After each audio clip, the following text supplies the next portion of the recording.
গণ অভ্যুত্থানে নারীর যে অংশগ্রহণ এবং গণতন্ত্র বিনির্মাণে যে নারী অবস্থান, সেখান থেকে অভ্যুত্থান পরবর্তী সময়ে নারীদের প্রাপ্তি কী ঘটলো সেই বিষয়টাই আসলে আলোচনা হচ্ছিল।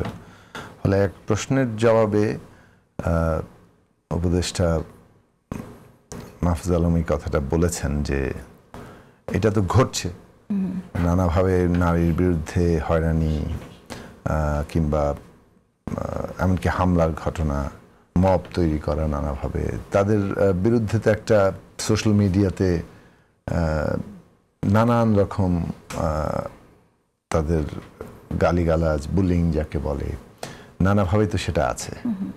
তাদেরকে যতভাবে অপদস্থ করা যায়, যৌন আক্রমণ থেকে শুরু করে নানা দিক থেকে, সেটা আবার বাস্তব জগতেও, আমরা ভার্চুয়াল জগৎ থেকে বাস্তব জগতেও কিন্তু তার নানান প্রতিফলন দেখেছি। তো সেইটারই জবাব দিতে গিয়ে তিনি এই বিষয়টা বলেছেন যে জুলাই আন্দোলনের সময় তো মানে তখন ফ্যাসিবাদের বিরুদ্ধে এক ধরনের বৃহত্তর ঐক্য তৈরি হয়েছিল, কিন্তু ফ্যাসিবাদ বিরোধী লড়াইটা কে কোন অবস্থান থেকে করেছেন সেইটা একটা গুরুত্বপূর্ণ বিষয়। এখন আমরা ফ্যাসিবাদের বিরুদ্ধে কি নিয়ে লড়ছি, মানে ধারণা করা হয়ে থাকে একদিক থেকে যে হ্যাঁ ফ্যাসিবাদের বিরুদ্ধে যখন লড়ছি তার মানে আমরা হয়তো একটা যেটা ফ্যাসিবাদ না সেরকম একটা অবস্থান গ্রহণ করছি। তার মানে গণতন্ত্রকে যদি আপনি ফ্যাসিবাদের একটা বিপরীত হিসেবে ধরেন, যদিও এটা নিয়ে অনেক প্রশ্ন উঠতে পারে, কিন্তু অনেকেই মনে করেন যে হ্যাঁ আমরা ফ্যাসিবাদের বিরুদ্ধে লড়ছি, গণতন্ত্রের জন্য লড়াই করছি, গণতন্ত্রকে ফ্যাসিবাদের বিপরীত ধরে নিয়ে। কিন্তু সবাই কি গণতান্ত্রিক শক্তি? যারা লড়াই করছেন তাদের মধ্যে যে নানা ধরনের আদর্শিক গঠন আছে কিংবা যে ধরনের সামাজিক ব্যবস্থার মধ্য দিয়ে তাদের যে ধ্যান ধারণাগুলো তৈরি হয়, অভ্যাসগুলো তৈরি হয়, তার মধ্যে কিন্তু আবার বিশেষ একটি রাজনৈতিক চিন্তা অথবা ওইটাকে চাপিয়ে দিয়ে একটা জবরদস্তি কায়দায় নিজেদের কর্তৃত্ব প্রতিষ্ঠার একটা আকাঙ্ক্ষা থাকে। তার মানে ফ্যাসিবাদের বিরুদ্ধে যারা লড়ছেন তারা সবাই যে গণতান্ত্রিক এসেনশিয়ালি নাও হতে পারেন, তারাও কেউ কেউ কোনো একটা অংশ তারা মনে করতে পারে যে না, পাল্টা জবরদস্তিটা আমরা চাই, ওরা জবরদস্তি করছে, ওদের বদলে আমরা জবরদস্তি করতে চাই। তো এখন সেই রকম প্রবণতা আছে কিনা আমরা অনেক ক্ষেত্রে দেখি যে যেভাবে ঘটেছে যে আপনি নির্দিষ্ট একটা জীবন চর্চা, ধরন, পোশাক আশাক, কথাবার্তা কিংবা ধ্যান ধারণা কিংবা দৃষ্টিভঙ্গি, আপনি সেইটার একটা চাপিয়ে দিতে চেষ্টা করছেন। সেটার জন্য কেউ ধর্মের সহায়তা নিচ্ছে, কেউ অন্য জাতিবাদী সহায়তা নিচ্ছে, এবং লিঙ্গীয় পরিচয়ের বিভিন্ন রকম যে জায়গাগুলো আছে তাদের জীবন চর্চা নিয়ে নানানভাবে আপনি আপনার মতটাকে কিংবা ধরনটাকে চাপিয়ে দিতে চাইছেন। সেই জায়গাটাকে কেন্দ্র করে আসলে তারা একটা বৃহত্তর রাজনৈতিক উদ্দেশ্য সাধন করতে যাচ্ছে, মানে রাজনৈতিক উদ্দেশ্যটাই প্রধান। সেইটাকে প্রতিষ্ঠা করার জন্য নানাভাবেই কিন্তু আপনি তার সমর্থনে বিভিন্ন ধরনের বিভিন্ন সময়ে বিভিন্ন মানে ধর্ম থেকে শুরু করে বিভিন্ন রকম চিন্তার আশ্রয় নিয়ে আপনি মূলত আসলে আপনার মতটা চাপিয়ে দেওয়ার পলিটিক্যাল গ্রাউন্ড তৈরি করছেন।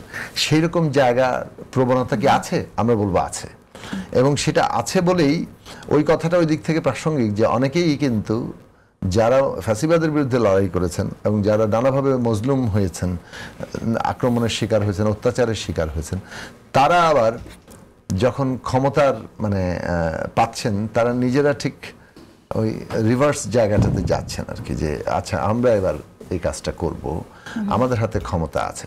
ফলে এইটা এসেনশিয়ালি এই জায়গাটা মানে এমন নয় যে ফ্যাসিবাদ বিরুদ্ধে আপনি লড়াই করলে আপনি একটা গণতান্ত্রিক জায়গায় দাঁড়াচ্ছেন। একটা গণতান্ত্রিক জায়গায় দাঁড়ানো মানে হচ্ছে যে আসলে কি কি ফ্যাসিবাদ না সেটাকে ঠিকমতো উপলব্ধি করা। ফ্যাসিবাদ কেবল একটা সরকার না, ফ্যাসিবাদ যেমন একটা ব্যবস্থা, তেমনি ফ্যাসিবাদ তেমনি কতগুলো চিন্তাধারা, ফ্যাসিবাদ তেমনি কতগুলো প্রবণতা, সামাজিক পদ্ধতি।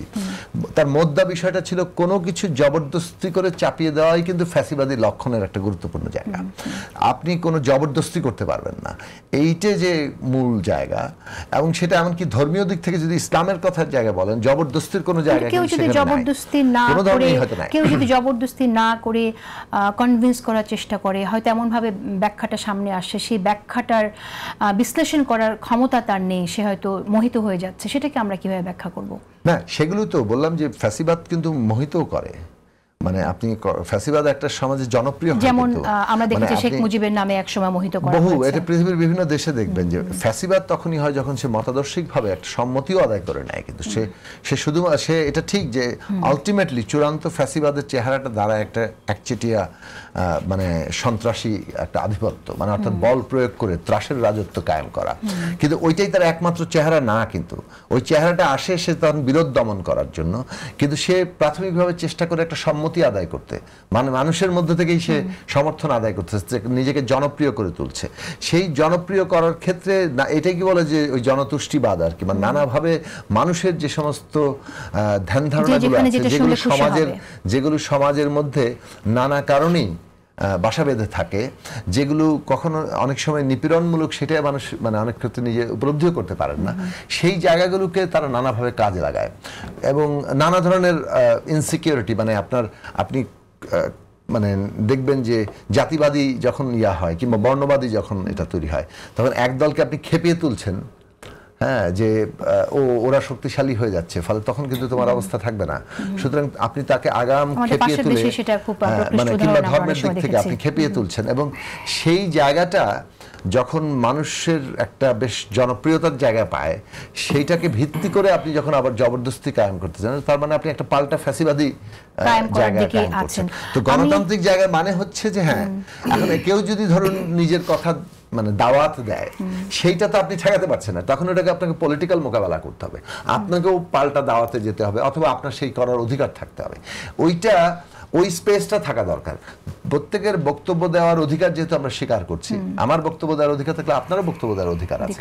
সেই স্বীকার্য জায়গা থেকে কেউ যদি ওই সীমারেখার মধ্যে থাকে যে অপরের অধিকার লঙ্ঘন না করে সে তার বক্তব্য প্রচার করছে, সেটা যদি এখন জনগণ গ্রহণ করে, সেটাকে আপনাকে রাজনৈতিকভাবেই মোকাবেলা করতে হবে, কিন্তু ওইটা ওই জায়গায় থাকছে না।